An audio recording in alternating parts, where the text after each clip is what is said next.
The Morgan Report with David Morgan. David Morgan with you with Weekly Perspective for the week ending 3 April 2020.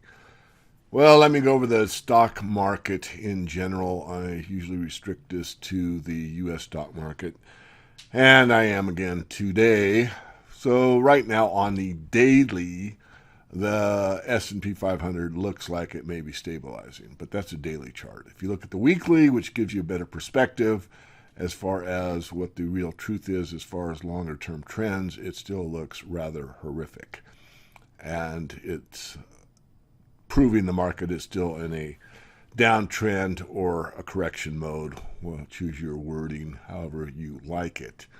And if you look even further into like the monthly, it's still a pretty sad case.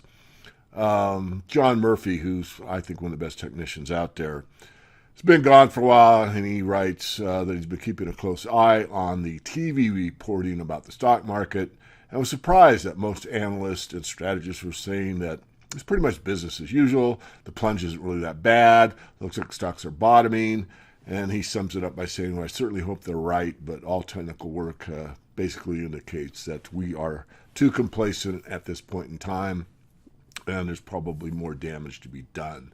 That's my summation or paraphrasing of what he said. There could be a relief rally here.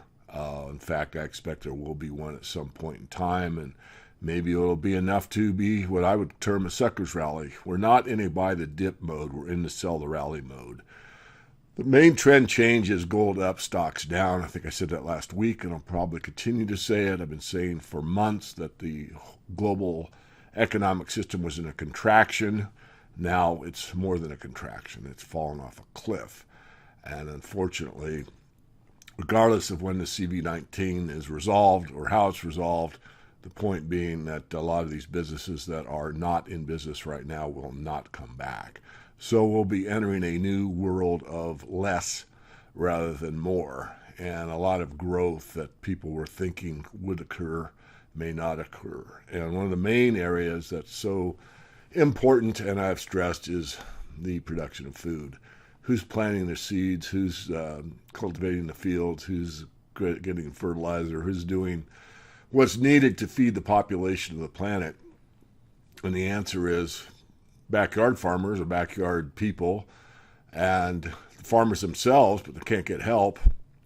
And the weather conditions and the flooding conditions and shortages of getting transportation for fertilizer and everything else all plays into the overall scenario. And I'm not trying to be a fearmonger or a doomer. I'm just trying to warn you. Food prices are geared to go much higher. So let me leave it there. I want to point out a couple things on the website here. Get on the free list. Most of you probably are if you're watching this video.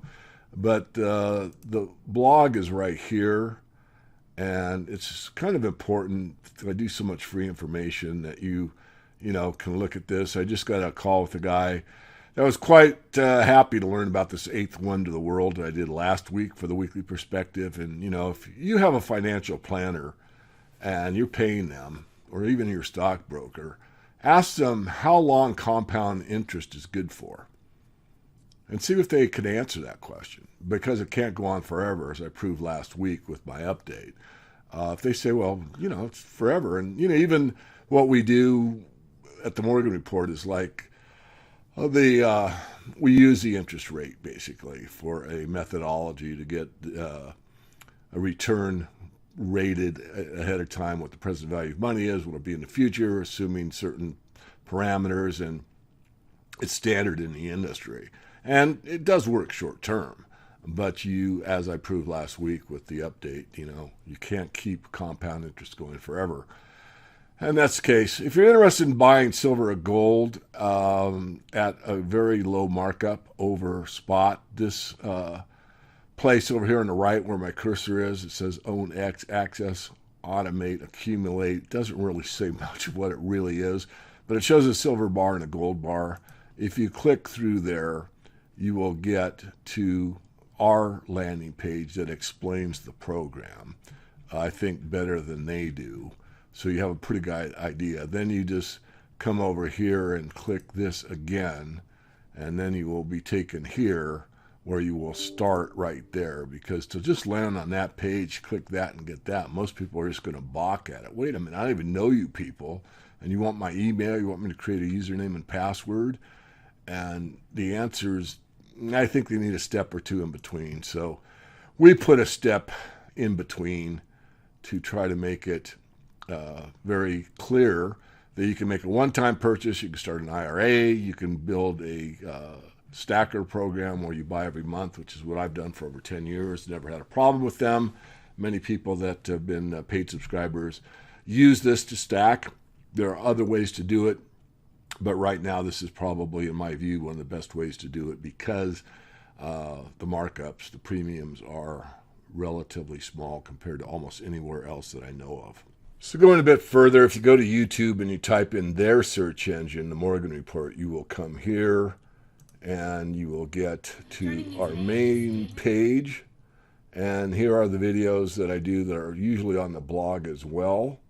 But I also do some posts here that I think are important for everybody to be aware of. If you hit the video tabs, you'll see a lot of the most recent ones. For example, should you be buying gold stocks right now? This webinar that we did, I try to do at least one a month, a unique way to invest in the platinum group metals.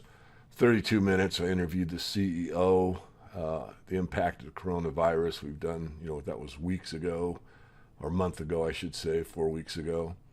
And on it goes. You get a pretty good look here. Interviewed Keith Newmeyer of First Majestic one-on-one, as you can see. So there's a lot here. I interviewed Cliff High. Cliff is very popular on the internet. Brainiac. I really like Cliff in a lot of ways. Don't agree on everything, but we don't have to. We're adults. We have discussions. We don't make it ourselves right. We talk things through.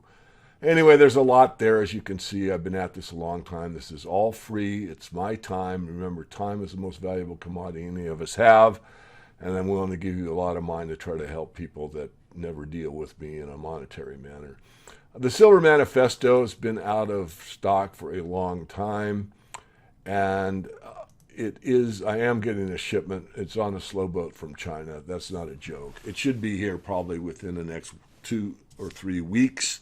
And once it arrives, I will let everyone know on this weekly update. And finally, the last thing I want to point out here, this is kind of the most important, so enough about me. If you come over to our page on YouTube, The Morgan Report, there's the home, there's the videos, which I'm showing you that page, playlist, forget it, but come to community and click that. And when you do that, these are videos of other people that I know and trust. For the most part, I know them, not in every case. And these are videos that I find that are rather crucially important for you to watch, maybe on a weekend somewhere along. But this is a warning on global food security. This is one my friend Steve St. Angelo did on the silver and the commercial bar forum.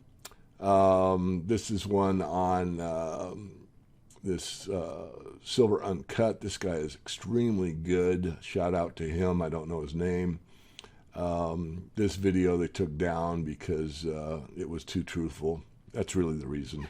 But you get the idea. So unless you know this, and I haven't made a point of it, but I have been doing these over time, that if you hit that community, these are videos that I've posted that I've usually watched all the way through. Some cases I might, like this one, I think only watched it about 3/4 of the way through, but the content was so good that I posted it anyway. Most cases it's that I've reviewed the whole thing. So that's something you don't have enough to do, but it is good. This is David Smith speaking about the precious metals at Cambridge House. This thing has like 74,000 views. Very popular video. So just want to make you aware of it.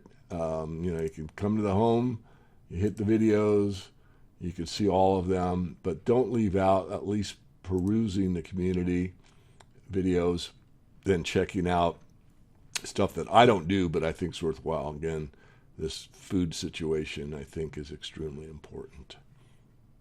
So I'm already at 10 minutes. I try to keep these at 15 or less. So I'm just going to read some headlines off for you.